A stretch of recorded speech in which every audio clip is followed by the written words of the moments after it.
So hello dear students, मैंने अभी आप लोगों को हाइजेंस के प्रिंसिपल के अकॉर्डिंग हमने अभी बता दिया रिफ्रैक्शन का एक्सप्लेनेशन। अब अभी आपको बताने वाले हैं explanation of refraction by the help of Huygens principle, Huygens secondary wave principle. तो चलिए इसमें भी देख लेते हैं हम कि किस तरह से इसको explanation light as a consider as a wave, किस तरह से कंसीडर करके हमें लाइट को वेव की प्रॉपर्टी को फिनोमेना को प्रूव किया गया। चलिए देखते हैं। तो यहाँ पे क्या होगा कि सबसे पहले हमारे पास होगा एक इंसिडेंट मीडियम, रेयर मीडियम और हमारा होगा डेंसर मीडियम। तो रेयर मीडियम में हमने जो रिफ्रैक्टिव इंडेक्स माना है वो N1 है और जो डेंसर मीडियम में रिफ्रैक्टिव इंडेक्स है N2 है। मतलब 1 से 2 में गया है। तो 1 मीडियम से 2 मीडियम में जा रहा है। तो हमें यहाँ पे प्लेन वेव कंसीडर करेंगे कि हमारा प्लेन वेव मीडियम में आ रहा है। इंसिडेंट मीडियम में फर्स्ट मीडियम में हमारा इंसिडेंट वेव आ रहा है और इंसिडेंट वेव के ईच पॉइंट, क्योंकि ये प्लेन वेव होगा तो इसमें बहुत सारे पॉइंट्स होंगे और ये पॉइंट जो सबसे पहले पॉइंट मीट करेगा सरफेस पे वो पॉइंट P होगा। तो ये P पॉइंट यहाँ पे मीट करेगा और मीट करने के बाद में ये जो सरफेस है वो पॉलिश सरफेस तो है नहीं, क्योंकि हम रिफ्रैक्शन का कंडीशन पढ़ रहे हैं, इसलिए ये रेयर मीडियम से डेंसर मीडियम में जाएगा। तो जब यहाँ डेंसर मीडियम में जाता है तो ये मतलब दूसरे मीडियम में जो सेकंड मीडियम हमारा N2 है डेंसर मीडियम, उसमें ये तुरंत ही स्फेरिकल वेव बनाना स्टार्ट कर देता है। तो हमने यहाँ लिख रखा है consider a plane wave front PQ incident from a medium with refractive index N1, refractive index N2। N1 से कहाँ गया है? N2 में गया है। एट टाइम t बराबर 0, जब टाइम तुरंत ही पहुंचा, मान के चलते हैं जस्ट कोलाइड किया P पॉइंट पे इनकाउंटर करता है, touches the surface, then it start emitting a secondary wave in medium.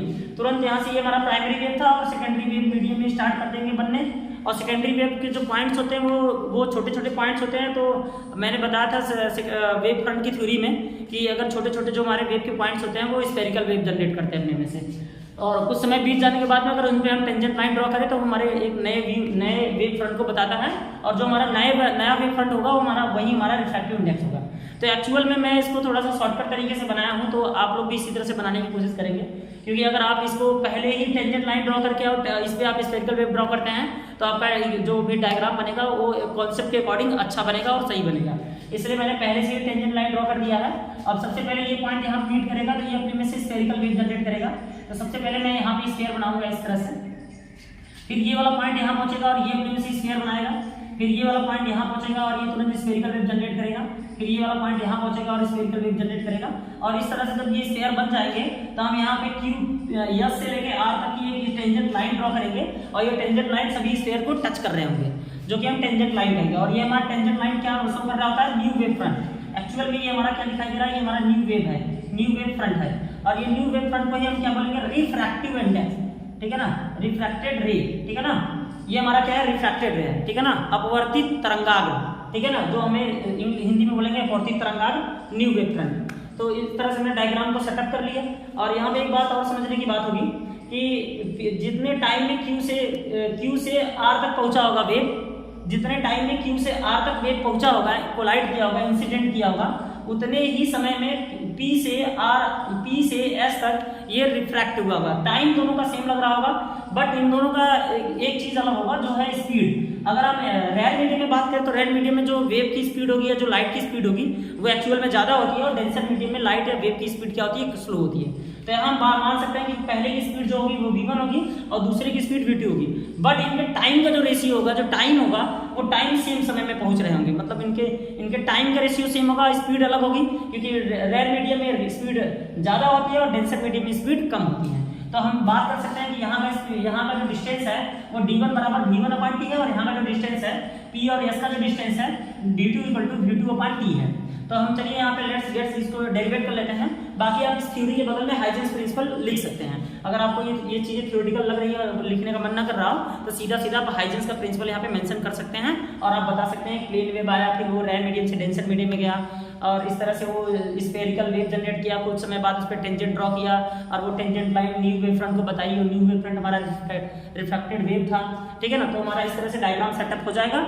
और उसके बाद में हम देख लेते हैं कि यहाँ पे हमारे पास दो ट्रायंगल है, यहाँ पे देखिए Q पे 90 डिग्री बना है और यहाँ S पे, तो हमारे लिए दोनों कंग्रुएंट ट्रायंगल है, दोनों समरूप ट्रायंगल है। तो यहाँ पे ये जो दिखाई दे रहे हैं इनको हम लोग ले लेते हैं ट्रायंगल को, और अकॉर्डिंग टू डायग्राम। अब यहाँ पे हम एक बात लिख सकते हैं, अकॉर्डिंग टू हाइजेंस प्रिंसिपल सारी चीजें हाइजेंस के अकॉर्डिंग ही हो रही है। तो हम यहाँ अकॉर्डिंग टू डायग्राम में सबसे पहले फर्स्ट हम ट्रायंगल को देखते हैं। तो ट्रायंगल PQR, तो यहाँ पे जो दिखाई दे रहा है PQR क्यू और आर। तो ट्रायंगल पी क्यू आर बराबर हमें दिख रहा है Q R upon Q R. मैंने इसका लंब बटा कद लिया है, लंब बटा कद हाइपोटेनस अपान परपेंडिकुलर लिया है। तो हाइपोटेनस क्या है यहाँ पे क्यू आर, क्योंकि यहाँ पे इंसिडेंट एंगल क्या है हमारे पास आई है, तो इसलिए ये वाले ये क्या होगा बेस हुआ, और ये 90 के सामने वाला ये पी आर जो हमारा दिखाई दे रहा है ये हाइपोटेनस है, ये हमारा हाइपो है, ठीक है ना, हाइपोटेनियस।